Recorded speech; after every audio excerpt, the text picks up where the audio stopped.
বিসমিল্লাহির রহমানির রহিম। আমি মোহাম্মদ জসিমউদ্দিন মোল্লা, প্রভাষক, পদার্থবিজ্ঞান, সরকারি সুন্দরবন আদর্শ কলেজ, খুলনা। আমি তোমাদের উচ্চ মাধ্যমিক পদার্থবিজ্ঞান বিষয়ের দ্বিতীয় পত্রে তাপগতিবিদ্যা সম্পর্কে আলোচনা করব। আমরা অধ্যায়টি আলোচনা করার পূর্বে আমরা এই মহাবিশ্বের গঠন সম্পর্কে একটু আলোচনা করি। আমরা যে সোলার সিস্টেমের অন্তর্গত, যে একটা সোলার সিস্টেম, এর কেন্দ্র আছে সূর্য। এর কেন্দ্রে আছে সূর্য, আর এইখানে আমাদের বিভিন্ন রকম আছে। আমাদের এটা মনে করা হলো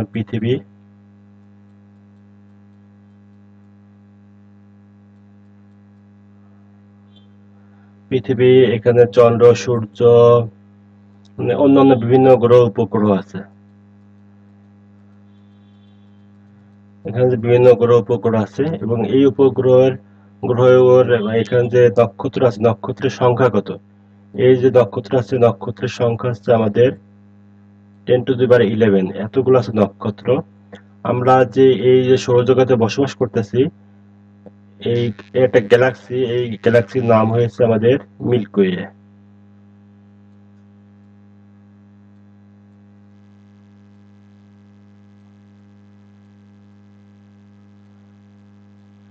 এই যে গ্যালাক্সিটার নাম আছে আমাদের আছে মিল্কি ওয়ে। তাই আমাদের মহাবিশ্বে এরকম গ্যালাক্সি কতগুলো আছে, যদি আমি এখানে গ্যালাক্সি গুলো আঁকি,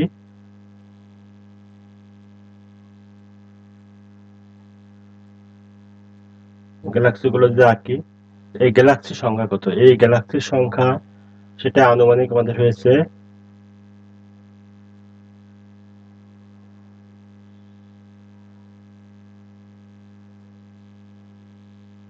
10^11।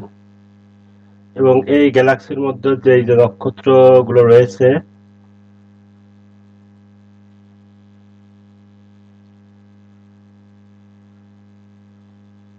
এই যে নক্ষত্রগুলো যে রয়েছে, এই নক্ষত্রের সংখ্যা কত? এই টোটাল এইখানের টোটাল যে আমাদের স্টার বা নক্ষত্র যতগুলো আছে, এই এই নক্ষত্রের সংখ্যা আছে আমাদের 10^22। তাহলে আরেকটা প্রশ্ন আসে আমাদের, যে আমাদের মহাবিশ্বের সৃষ্টি হয়েছে কত বছর আগে? এটার মহাবিশ্ব সৃষ্টি, এটা হচ্ছে আমাদের প্রায় মহাবিশ্ব সৃষ্টি 13.7 বিলিয়ন বছর আগে।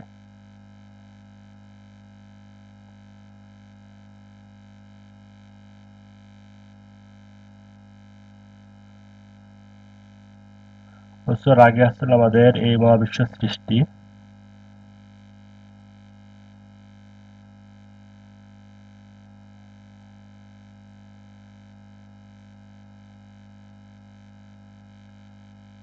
মহাবিশ্বের সৃষ্টি হয়েছে। যাই হোক, আমরা এবার উচ্চ মাধ্যমিকের আলোচনায় ফিরে আসি। আমাদের প্রথম অধ্যায় আছে আমাদের তাপগতিবিদ্যা। তাপগতিবিদ্যা সম্পর্কে আমরা প্রথমে বিভিন্ন রকমের স্কেল আছে, সেই স্কেল সম্পর্কে জানবো। এখানে C for centigrade, F for Fahrenheit, K for Kelvin এবং আর ফর রোমার। এবং এই স্কেলের বিভিন্ন তাপমাত্রা, মানে নিম্ন স্তরাঙ্গ তাপমাত্রা এবং উচ্চ স্তরাঙ্গ তাপমাত্রা নির্ধারণ করা হয়েছে। যেমন সেলসিয়াস স্কেলের সর্বনিম্ন তাপমাত্রা আছে 0 এবং সর্বোচ্চ তাপমাত্রা আছে 100। ফারেনহাইটে আছে সর্বনিম্ন আছে 32 এবং সর্বোচ্চ আছে 212। কেলভিনে আছে সর্বনিম্ন আছে 273, সর্বোচ্চ আছে 373। রোমার স্কেল আছে সর্বনিম্ন 0 এবং সর্বোচ্চ আছে 80। আমরা যে কাজটা করবো, যে এক স্কেল থেকে অন্য স্কেলে তাপমাত্রার যে রূপান্তর, সে সম্পর্কে আমরা আলোচনা করার চেষ্টা করব। এখানে আমরা দিয়ে আসছি, এখানে একটা সাধারণ সূত্র আছে। তাপমাত্রা পরস্পর সম্পর্ক যুক্ত করতে গেলে আমাদের থিটা মাইনাস থিটা আইস, থিটা ইসটি মাইনাস থিটা আইস, অর্থাৎ এটা হচ্ছে সর্বনিম্ন তাপমাত্রা যে কোনো স্কেলের, এই স্কেলের সর্বোচ্চ তাপমাত্রা, এটা সর্বনিম্ন তাপমাত্রা। সি অর্থাৎ সেন্টিগ্রেড স্কেলে এখানে আমাদের সি দিলাম, থিটা আইস অর্থাৎ বরফের তাপমাত্রা, এখানে 0, নিম্ন তাপমাত্রা এখানে দেখানো হয়েছে। থিটা স্টিম মানে সর্বোচ্চ তাপমাত্রা আছে 100, থিটা আইসের মান হচ্ছে আমাদের 0। একইভাবে ফারেনহাইটের ক্ষেত্রে আমরা দেখতে পাচ্ছি ফারেনহাইট F ফর এখানে লব এবং হর জিনিসটা আমাদের খেয়াল করতে হবে। লব থেকে আমরা যদি দেখি, আমরা লব থেকে 0 মাইনাস করব এবং 100 হর থেকে 0 মাইনাস করব। লব থেকে 32 বিয়োগ করব এবং হর থেকেও 32 বিয়োগ করব। এবার প্রত্যেকটা লব থেকে 273 বিয়োগ এবং হর থেকেও 273 বিয়োগ, 8 থেকে 0 বিয়োগ এবং 80 থেকে আছে 0 বিয়োগ। এই বিষয়টা আমরা এখানে দেখে আসছি। তাহলে c মাইনাস 0, 100 মাইনাস 0 এটা দেখানো হয়েছে। f মাইনাস 32, 212 বিয়োগ 32, k মাইনাস 273 এবং 373 মাইনাস 273, r বিয়োগ 0 এবং 80 বিয়োগ এই অংশটা দেখানো হয়েছে। যদি আমরা c মাইনাস 0 এটা বানাচ্ছে c, 100 মাইনাস 0 ভাগ 100ই আসে, f মাইনাস 32, 212 বিয়োগ 32 80 আসে, k মাইনাস এটা 273 চলে আসলো, এটা বিয়োগ করলে 100 চলে আসলো, r minus 0 r minus 80 minus 0 80 চলে আসলো। এখানে যে সংখ্যাগুলো রয়েছে নিচের সংখ্যাগুলো আমরা দেখতে পাচ্ছি। যদি 20 ভাগ করা যায়, যদি আমরা 20 ভাগ করি, 20 ভাগ করি তাহলে আমাদের আসবে c বাই 5 f মাইনাস 32 ভাগ আসছে এটাকে 20 ভাগ দিলে আসে 9, এটাকে 20 ভাগ দিলে আসে 5, এটাকে 20 ভাগ দিলে আসে 4, 20 ভাগ দিলে আসে 9, 20 ভাগ দিলে আসে 5। এই অংশটা দেখে আসলাম। এরপরে আমরা দেখি একটা অঙ্ক, তোমার শরীরের তাপমাত্রা কত ডিগ্রি সেলসিয়াস। আমরা প্রায় ভুল করে থাকি যে শরীরের তাপমাত্রা কত, আমরা প্রায় বলে ফেলি যে 98.4 ডিগ্রি সেলসিয়াস, কিন্তু এটা সেলসিয়াস না। আমরা যে তাপমাত্রা মেপে থাকি আমাদের বসত বাড়িতে যে থার্মোমিটার থাকে সেটা হচ্ছে ফারেনহাইট ডিগ্রিতে দাগ দেওয়া থাকে। তাহলে আমার শরীরের তাপমাত্রা 98.4 ডিগ্রি ফারেনহাইট। তাহলে এটাকে সেলসিয়াস প্রকাশ করতে গেলে আমরা দেখতে পাচ্ছি যে এখানে সেলসিয়াস এবং ফারেনহাইটের মধ্যে সম্পর্ক হচ্ছে এটা, সেলসিয়াস এবং ফারেনহাইট। এটা হচ্ছে সেলসিয়াস, এটা হচ্ছে ফারেনহাইট। তাহলে আমরা এই ফারেনহাইটে বাংলাদেশটা আমরা এখানে বসাই দেবো, বসাই দিলে আমরা সেলসিয়াস পেয়ে যাবো। আমরা জানি c/5 সমান f - 32 বাই হচ্ছে 9। এখানে আমরা f এর মান আছে এখানে, f এর মানটা আমরা এখানে বসাই দিলাম 98.4। তাহলে আমরা দেখতে পারি যে এটা বিয়োগ দিলে 66.4 বাই আছে 9, এটাকে আবার c/5 f চলে আসবে, গুণ আকারে চলে আসবে। তাহলে উত্তর আছে আমার 36.88। এবার আমরা যে আরেকটা অঙ্ক দেখতে পারি যে কোন তাপমাত্রায় সেলসিয়াস এবং ফারেনহাইট সমান তাপমাত্রা দেওয়া থাকে।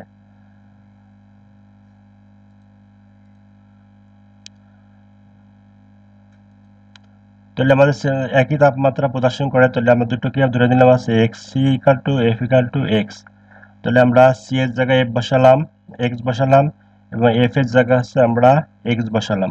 তাহলে যে বসাই তাহলে আমরা এটা যদি আমরা ক্যালকুলেশন করি তাহলে আমরা পাবো x ইকুয়াল টু 40 ডিগ্রি। এটা উত্তর হবে এত ডিগ্রি সেলসিয়াস বা এত ডিগ্রি ফারেনহাইট, যে কোনো একটা উত্তর দিলে আমাদের হবে। পরবর্তী একটা অঙ্ক দেওয়া আছে কোন সেলসিয়াস কোন তাপমাত্রা সেলসিয়াস স্কেল এবং ফারেনহাইট স্কেল এর তাপমাত্রার পার্থক্য হচ্ছে 10 ডিগ্রি। আমরা আবার দেখতে পাচ্ছি যে এখানে সেলসিয়াস স্কেল এবং ফারেনহাইট স্কেলের কথা বলা আছে। তাহলে সেলসিয়াস স্কেল এবং ফারেনহাইট স্কেলের মধ্যে সম্পর্কটা আমরা দেখে আসছি। তাহলে আমরা ধরে নেব যে এদের পার্থক্য হচ্ছে 10। তাহলে আমরা ধরে যে f = c + 10, পার্থক্য 10 ডিগ্রি বেশি হতে পারে বা কম হতে পারে। তাহলে আমরা c/5 আর এখানে f এর জায়গায় বসাবো হলো এই যে c + 32/9। যদি আমরা এখানে প্লাস মান ধরি তাহলে আমাদের c/5 সমান এখানে প্লাস মান ধরবো, এখানে c + 10 - 32/9, এখানে c কি হিসাব করে পাবো আছে -27.5 ডিগ্রি। একইভাবে যদি আমি ঋণাত্মক মানটা ধরি, এখানে আমরা c এর জায়গায় এখানে মাইনাস হবে, c - 10 হবে। এখানে যদি মান ধরি তাহলে আমরা এখানে ক্যালকুলেশন করে c এর মান পাবো হলো 52.5 ডিগ্রি সেন্টিগ্রেড। এটা পাবো উত্তর। এবার আমরা একটা প্রশ্ন আসি, থার্মোমিটারে ভুলভাবে লাগানো থাকে, যে একটা চিত্র দেওয়া আছে যে বরফ বিন্দু বাষ্পবিন্দু 0 ডিগ্রি 61 সেন্টিগ্রেড, ঠিক আছে। যদি থার্মোমিটারে ভুলভাবে দেওয়া থাকে যে বরফ বিন্দু 2 এবং বাষ্পবিন্দু 160 ডিগ্রি, যদি এটা সঠিক না, আমরা জানি বরফ বিন্দু আছে 2 ডিগ্রি, বাষ্পবিন্দু আছে 100 ডিগ্রি। যদি কোনো আবেগ থাকে, ভুলভাবে আগমৃত থার্মোমিটারে দেখানো যাচ্ছে আজকে তাপমাত্রা 35 ডিগ্রি, সঠিক তাপমাত্রা কত ছিল। তাহলে আমরা দেখে আসবো যে এখানে আমরা জানি থিটা মাইনাস থিটা আইস থিটা এসটি মাইনাস, সূত্র আমরা জানি সি মাইনাস 0 100 মাইনাস 0। এখানে আমরা সি এবং বসাবো হচ্ছে 35 এবং ভুলভাবে দেওয়া আসলে এখানে 2, এখানে স্টিম পয়েন্টে আছে আসলে 2 আসবে, এবং এখানে ভুলভাবে দেওয়া আসলে 107, আর এখানে ভুলভাবে এটাও দেওয়া আসলে হচ্ছে 2। তাহলে এটা যদি ক্যালকুলেশন করে আনতে পারি তাহলে আমরা পাবো আসলে আজকে তাপমাত্রা হচ্ছে 31.428 ডিগ্রি সেন্টিগ্রেড বা সেলসিয়াস। এবার আমরা আসি সিস্টেম, পরিবেশের কতটুকু নিয়ে আলোচনা করা হয় সেটা আছে সিস্টেম। সিস্টেম কয়েক প্রকার হতে পারে। আমরা যদি বলি সিস্টেম সম্পর্কে বলি, এই আছে আমাদের মহাবিশ্ব,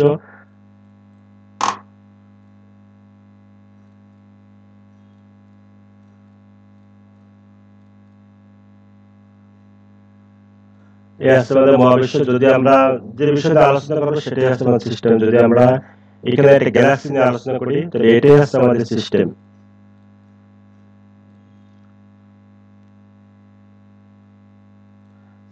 এই গ্যালাক্সির অন্তর্গত যদি আমরা একটা পৃথিবী নিয়ে আলোচনা করি, এই পৃথিবীর অন্তর্গত একটা পৃথিবী আছে, যদি আমরা পৃথিবী নিয়ে আলোচনা করতে চাই তাহলে পৃথিবী হচ্ছে আমাদের একটা সিস্টেম হবে। বা এইখানে যদি আমরা এই পৃথিবীর মধ্যে যদি আমরা একটা রুমের বিষয়ে একটা ঘর আছে, ঘর বিষয়ে আলোচনা করতে চাই তাহলে সেটাই আছে আমাদের সিস্টেম হবে। সিস্টেম কয়েক প্রকার আছে, উন্মুক্ত সিস্টেম, বদ্ধ সিস্টেম এবং হচ্ছে হলো আইসোলেটেড সিস্টেম বা বিচ্ছিন্ন সিস্টেম। আমরা আগে দেখে আসি যে উন্মুক্ত সিস্টেমটা আসলে কিভাবে।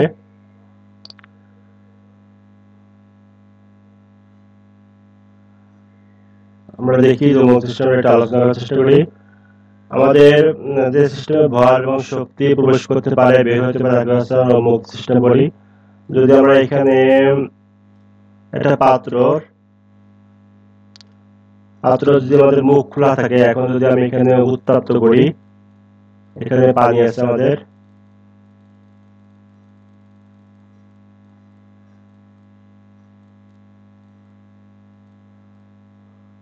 পানি আছে, তাহলে আমাদের এই পানি থেকে শক্তি বাইরে বিকিরণ হবে এবং এখানে যে পানিও পরিবেশে মিশে যাবে।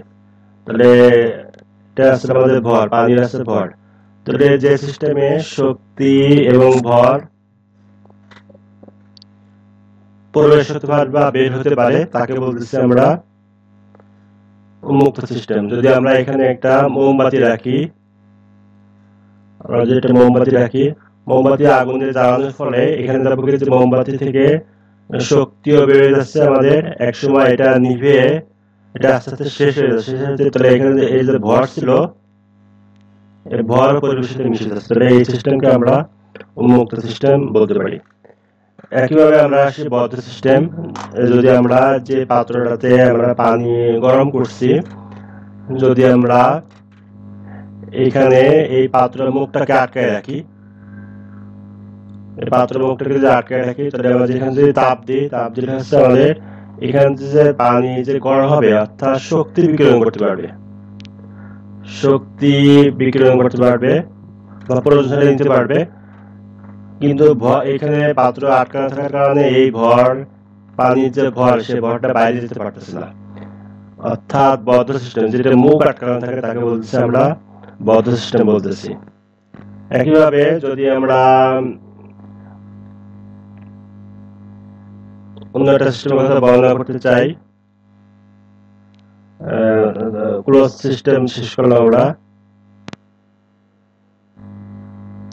বিচ্ছিন্ন সিস্টেম যদি আমরা আলোচনা করতে চাই, যদি আমরা ওই পানির পাত্রটিকে ওই পানি পাত্রটিকে যদি আমরা একটা কুপরিবাহী পদার্থ যদি আটকে রাখতে পারি, যার মধ্য দিয়ে শক্তি এবং ভর কোনোটাই বাইরে যেতে পারবে না, এই ধরনের সিস্টেমকে আমরা বদ্ধ সিস্টেম বলে থাকি। যদি আমরা থার্মোফ্লাস্কের মধ্যে যখন পানি রাখি, পানি রাখলে সেটা দেখা যায় যে সেটা সেখান থেকে তাপ এবং ভর কোনোটাই বের হয় না, যদিও একটা নির্দিষ্ট সময় পরে পরিবেশের সাথে মিলে যে ঠান্ডা হয়ে যায়, কিন্তু ভর এবং শক্তি কোনোটাই বাইরে যেতে পারে না। এই অংশটাকে বলতেছি আমরা আইসোলেটেড সিস্টেম। এবার আমরা কতগুলো তাপগতীয় প্রক্রিয়া আছে, তাপগতীয় প্রক্রিয়া সম্পর্কে আলোচনা করি। তাপগতীয় প্রক্রিয়া 4 প্রকার দেখা যায়। একটা সমস্ত প্রক্রিয়া, রুদ্ধতাপীয় প্রক্রিয়া, সমচাপ প্রক্রিয়া, সমআয়তন প্রক্রিয়া। সমস্ত প্রক্রিয়াকে আমরা আইসোথার্মাল প্রসেস বলতে পারি ইংলিশে। রুদ্ধতাপীয় প্রক্রিয়াকে আমরা এডিয়াবেটিক প্রসেস বলতে পারি। সমচাপকে আমরা আইসোব্যারিক প্রসেস এবং সমআয়তনকে আমরা আইসোকোরিক প্রসেস বলতে পারি। সমস্ত প্রক্রিয়া এটা আমরা আলোচনা করার চেষ্টা করি। সমস্ত প্রক্রিয়া যদি আমরা একটা সিলিন্ডারে গ্যাস নিই,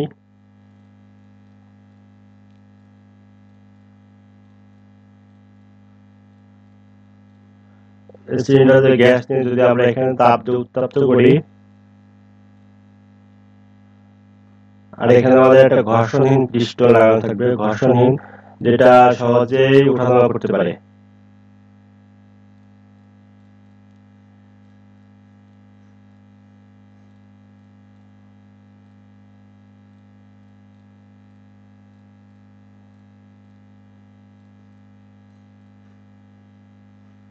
একটা পিস্টন নিলাম, সে পিস্টনে সহজে ওঠানামা করতে পারে।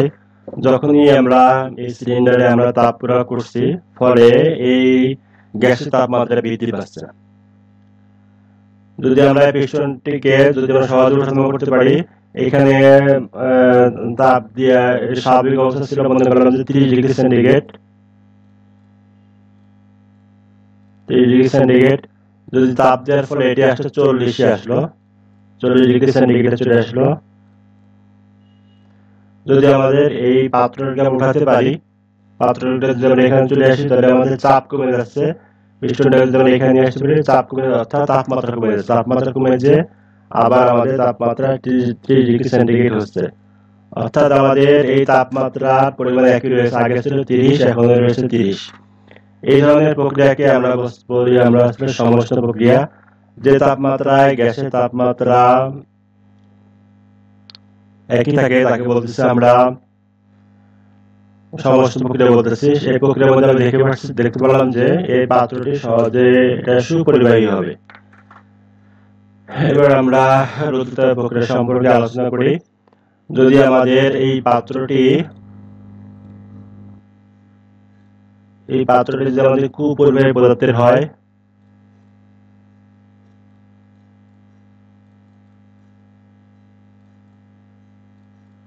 কুপরিবাহী পদার্থের যদি হয় আমাদের, এবং এই ঘর্ষণহীন পিস্টন যদি আমরা এখানে আটকে রাখি, এটা ওঠানামা করবে না, এই পিস্টনটা ওঠানামা করবে না। যদি আমরা এখানে তাপ প্রয়োগ করি, তাহলে এখানে তাপমাত্রা পরিবর্তন হলে তাপ যেহেতু বাইরে যেতে পারতেছে না, এবং তাপ যেহেতু বাইরে যেতে পারতেছে, অর্থাৎ তাপের পরিমাণ স্থির থাকতেছে। তাহলে আমরা বলতে পারি যে প্রক্রিয়ায়, যে সিস্টেমের যে প্রক্রিয়া তাপের পরিমাণ স্থির থাকে তাকে বলতেছি আমরা রুদ্ধতাপীয় প্রক্রিয়া। এবং সমচাপ প্রক্রিয়া, এবার আমরা সমচাপ প্রক্রিয়া চলে আসি। যদি আমাদের চাপের পরিমাণ স্থির রাখবো, এখানে একটা গ্যাসের সিলিন্ডার দেখানো হয়েছে, যদি আমরা এখানে তাপ প্রয়োগ করি, তাহলে আমাদের এখানে এই গ্যাসের ভিতরে চাপ বৃদ্ধি পাবে। যদি আমরা ঘর্ষণের পিস্টন যদি আমরা একটু সামনের দিকে নিয়ে আসতে পারি, তাহলে আমাদের চাপের পরিমাণ একই থাকে। তাহলে যে পরিমাণ যে সিস্টেমে গ্যাসের বা পদার্থের চাপের পরিমাণ স্থির থাকে তাকে বলছি আমরা সমচাপ প্রক্রিয়া। একইভাবে সমআয়তন প্রক্রিয়া, যদি আমরা সিলিন্ডারটিকে 4 সাইডে আটকে রাখি, কুপরিবাহী পদার্থ দিয়ে আটকে রাখি, তাহলে এখানে তাপমাত্রা বাড়ালেও সেটা বাইরে যেতে পারতেছে না। কোনো পিস্টন না থাকার কারণে চার সাইডে করতে কারণে আয়তন যতটুকু ছিল এখন আয়তন ততটুকু রয়েছে। এই প্রক্রিয়াকে আমরা সমায়তন প্রক্রিয়া বলি। এই ছিল আজকের মতো আলোচনা, আমরা এখানে শেষ করি। খুদা হাফেজ।